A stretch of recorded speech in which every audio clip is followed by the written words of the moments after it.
welcome back.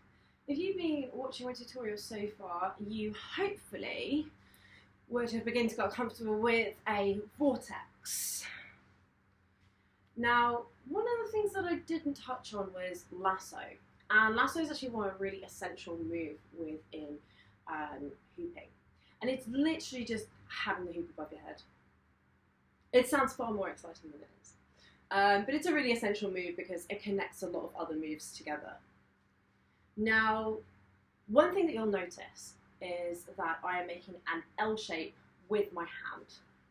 And that L shape is really, really important anytime the hoop is rotating around your hand.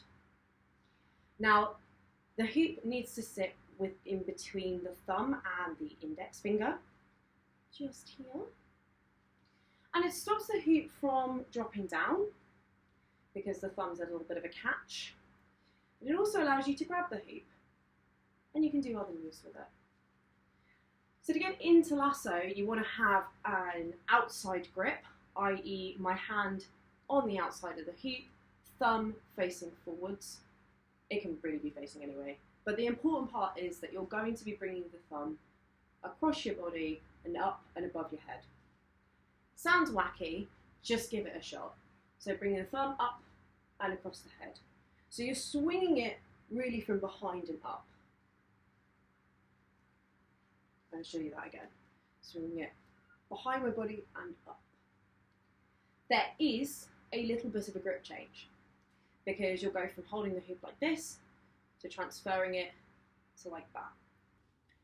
What I was trying to say before my camera died is that the grip change is really, really hard to explain. But the more that you do this move, so that sweeping motion and bringing it up above your head, you will get the grip change. It's hard to explain, but just trust in yourself. Try this out a few times. And obviously from the other side, outside grip, thumb facing forwards, bringing it back across the body. Oop, and swinging it like that. Wow, so out of practice, my God. So there is a change or a connecting move with this. Lasso goes into lots of different moves, but one of the really common moves at beginner level is to bring lasso down into what is called a Tinkerbell.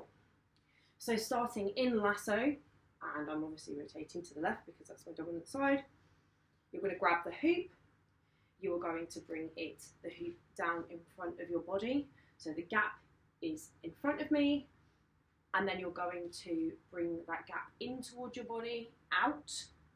Oh, this is kind of awkward, where? That's fine, it's fine, don't panic. Just bring the hoop up above your head, and then just give it a little chuck, and you'll realise, oh, hey, lasso again. So just to slow that move down again, I'm going to grab, bring it in front of my body, do a little turn so it's facing me. Once I've got this awkward shoulder, I don't know where to go, bring it back up again. So it looks a little bit like this. Now, one of the things that I say about this move is that you really don't need to grip the hoop hard to do it. In fact, I actually like to lightly hold the hoop like this. I just find it turns so much easier and I'm not like locking my hand or my arm into place.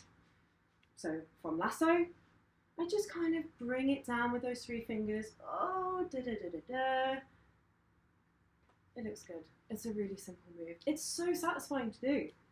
And you can connect it into some other moves, like jumping inside of it. Crazy. Sorry, I'm having a lot of fun with this today. There's a lot of different connecting moves. You can also go from this into a stir the pot, which requires a little grip change. And what I'm doing is I'm just kind of grabbing the hoop and trying to keep the hoop in one space. I'm not bringing the hoop too far towards me. I'm just trying to create a circle with my arms. So it's quite a large reaching motion. Certainly easier with a smaller and lighter hoop. But again, you can bring that from lasso, do a Tinkerbell, and then down into a stir the pot. And then when you're ready to go back up, just grab it and bring it back up into lasso. As always, try it both ways. Don't think you've nailed it just because you've done it in one arm. Try it the other way. So I really hope this tutorial has helped you, and if you have any other questions or you need me to explain anything again, please just let me know.